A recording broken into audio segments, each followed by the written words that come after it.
Hi everyone, and hi to lovely Monica. Today we traveled virtually, of course, to New York. You guys all aware of this lockdown situation. Unfortunately, we can't travel to New York now, but we had the chance to do it virtually and have a catch up with Monica. I myself and Monica, we have been chatting to each other via Instagram about the tea and health benefits and all these in the last 1 year or so, I can say. And now we set up a video chat to talk about tea, the industry, the culture, and all of this. As my first question from Monica, I would like to ask you to just to have short introduction.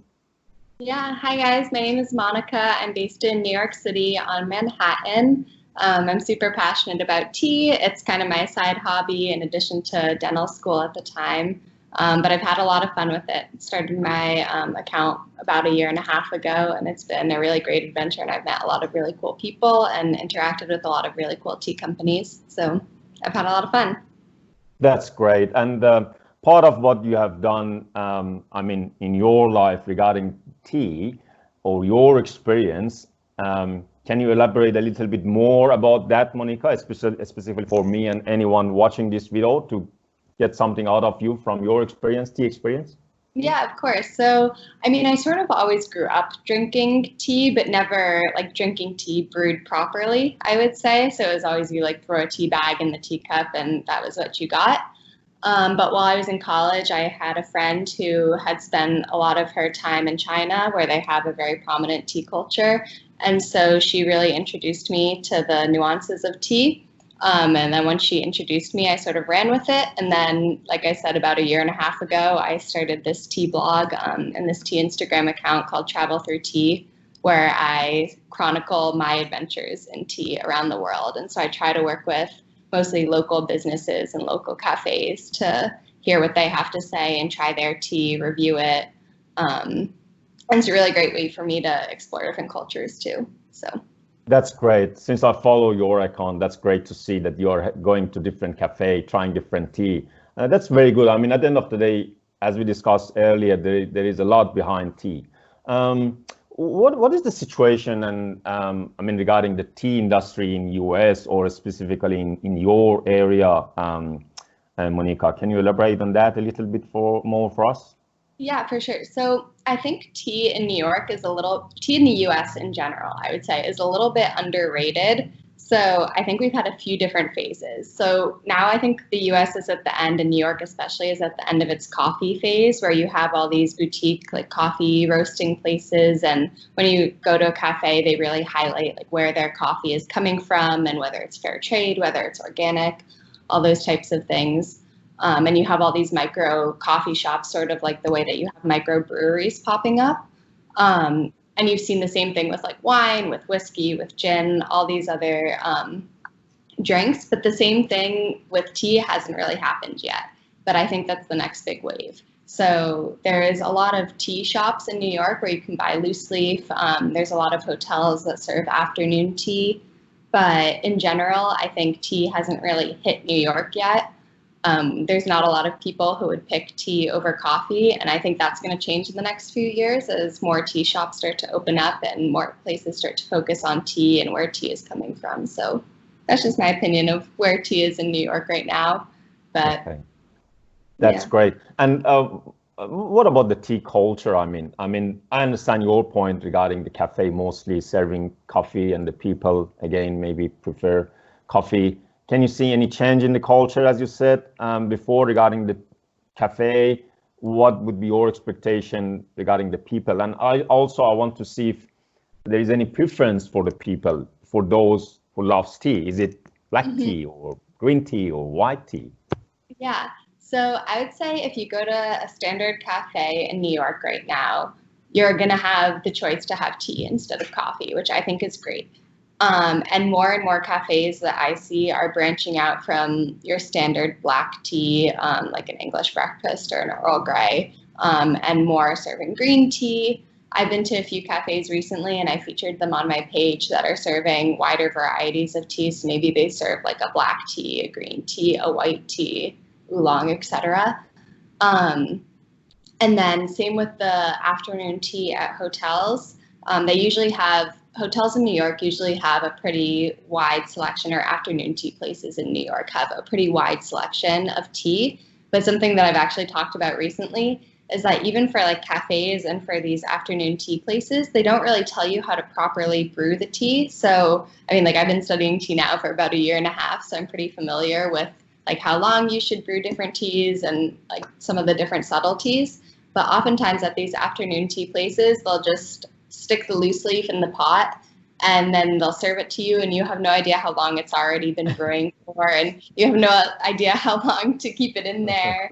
And same with cafes. They'll, like, if you're not letting you do it yourself and they're doing it for you, like they're possibly keeping the tea steeping for too long and then it's over steeped. And there's all these nuances which I think they're still figuring out, but I would say it's definitely like a positive upward trend in terms of how cafes and hotels and restaurants are serving tea.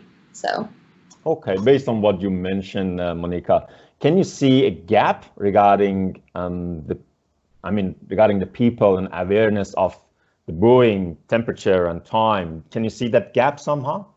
Oh yeah, for sure. Yeah, I mean, I would say I have a lot of friends who really enjoy tea. They don't really know that much about tea, which is why I love serving them tea, because I think it's really great to like open their eyes to the different types of tea, different lengths of infusions, different water temperatures, all of these things. And that's an experience that most of them have never had before.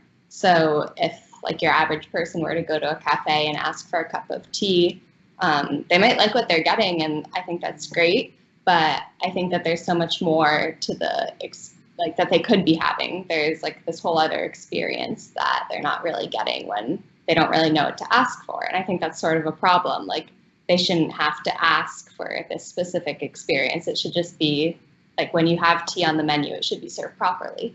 So I see a gap there. Okay, that's good. I mean, that's why, for example, the way or the reason somehow that you created that account, or even I created that account, is I could see, even as I mentioned before, that gap, not only for myself but also for others, that we need to be more aware of the tea, different type of tea, the brewing time, brewing temperature. There are a lot behind, not only tea but also herbal. What about as part of that culture, Monica? Do you guys do any tea ceremony similar to the one that we have in, Asia, China, Japan, or different part of the world? Do you guys have some sort of tea ceremony? I mean, there's not one that's specific to the US, I would say, but New York is a pretty multicultural city. So there's a lot of people here from all over the world, and a lot of them have started their own businesses or opened their own cafes. And that's one of the things that I love about New York, is that you can get so many different experiences of so many different cultures in one city. So, you can find like different cafes that are run by Chinese people, Japanese people, Indian people, and they bring a lot of their traditions over to the US. So you can have like a traditional Japanese tea ceremony, a traditional Chinese tea ceremony, whatever you really are looking for. There's like somewhere that you can get it in New York, which I think is really enjoyable. So that's great. I don't have any other question, Monica. Thank you so much for your time, but I would like to see if you have anything else to add. This will be good for anyone following Tea Lovers Journal or anyone following your account. Do you have any comment, any message?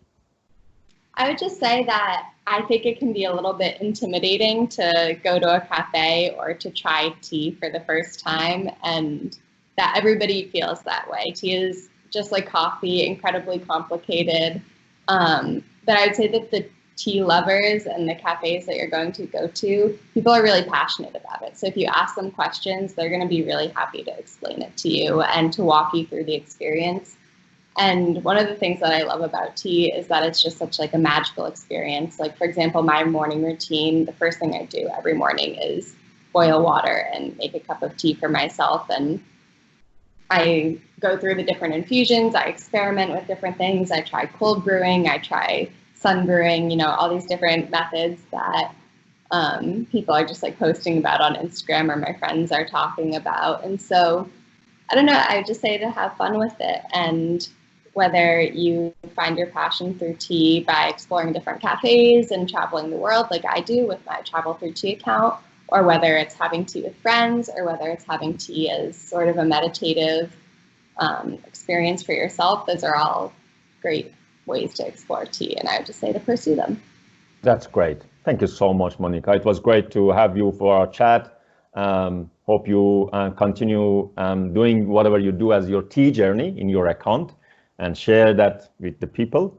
And hope to catch up soon, either in US or Australia in Melbourne. That sounds great. Thank you so much for having me. Thank you so much. Thanks a lot, Monica. Take care. Take care. Bye-bye.